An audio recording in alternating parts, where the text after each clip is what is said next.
You've decided to sell your home, but how do you know your home's true value? And what happens if you overprice your home versus if you underprice your home? And can't you just go online and get a value from sites like Redfin and Zillow?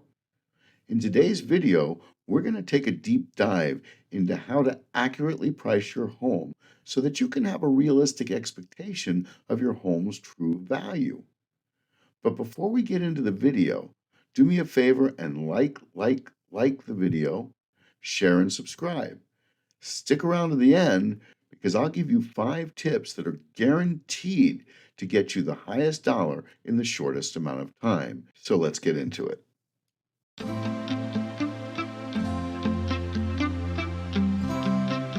How to price your home to sell. All right, so there's 3 pricing strategies that we're going to talk about today. The first one, obviously, is pricing it right above market value. We're going to be well above all the comps. The second pricing strategy is pricing it right in line with all of the recent solds in the area. That's right at market value. The third pricing strategy, and this is my favorite, is listing it right just under market value. And we'll talk about the benefits to that here in a second.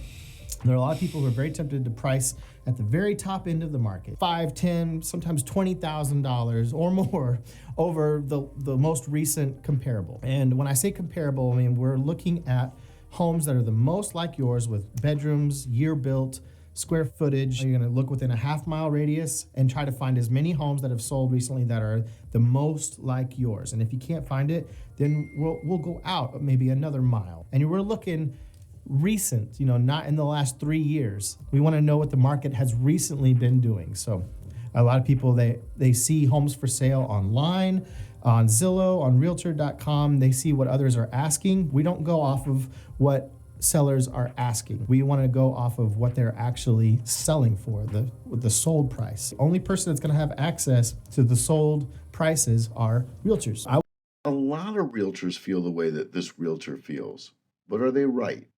Is this the best way to get the accurate value of the home that you're about to sell? And what does it mean, comparable property, comps? What's the definition of a comp? Well, you want homes that have sold in the last 90 days, but no more than the last 6 months, because the market is constantly evolving and you want the most accurate sale price possible.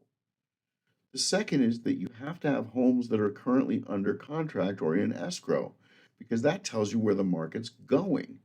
And the third is you really do want active properties.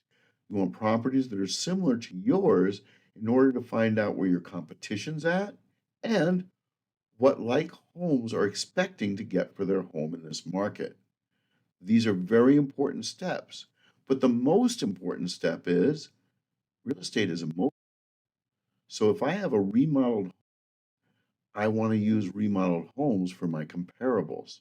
Hey, it's me, Katie. So today I'm going to talk about how do you know how much your house is worth. All right, so how do you know what price you should list your house at if you haven't talked to a real estate agent? Let's say you don't want to know. Let's say you just go into Zillow, you type it in, or you get an automated valuation. How do you know if that's the right price for your house? Now, before we talk about that, let's talk about why you need to know this if you're going to sell. It's really important that you know kind of where the value is of your house, whether it's now or in the future, if you are going to sell at some point, because you want to know how much money you can expect. Too many times I have had clients who think that they're getting a certain amount for their home because they just typed it into Zillow, they typed into an automated valuation, and that's what they think that their house is worth, and that is what they're basing their future on. And that is not the case. That cannot happen. You need to understand exactly how much your house is worth because buyers set the market. Truly, it does not matter what you want for your house. It matters what the buyers will pay for your house. That's why it's really important to understand why buyers pay certain amounts for houses. How are they getting to that point? And how can you know how much your house is worth when you go to sell it?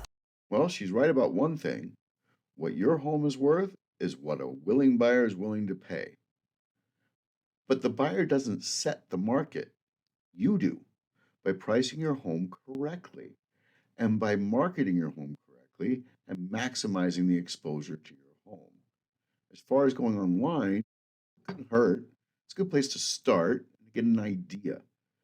But it's just an and that algorithm is judging your home by dollars per square feet. And That's just not how we get it done. What is the most important thing that you can do to sell your home for the highest possible dollar? Step one, make sure that you have accurate comparables.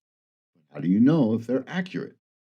Well, Fannie Mae and Freddie Mac define comparable properties as homes that have sold in the last 90 to 180 days. Why? Because anything older than 6 months is just a different market. Therefore, it's not accurate.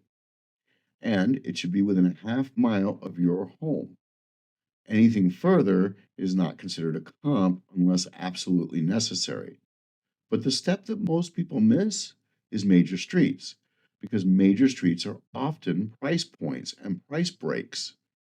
And the house has to be within 15% plus or minus of your home. So, for example, if your home is 2,000 square feet, then the largest home you should be looking at for comparable prices is 2,300 square feet, and the smallest is 1,700 square feet. That's what's considered an accurate comparable. And now that you have your comparables, the next step is to see how long they took to sell, time on the market. And on average, did they sell for more or less than the average list price? Next, use sites like Zillow and Redfin. Why? Because while they're not accurate all the time, the buyer is going to see them and going to see the projected home valuation of your home. And if you're out of line with that valuation by too much money, better have a damn good reason or you just won't get any buyers through the door. And the last part of the puzzle, condition. If your home is super remodeled, then the comparables that you're comparing against need to be in the same condition.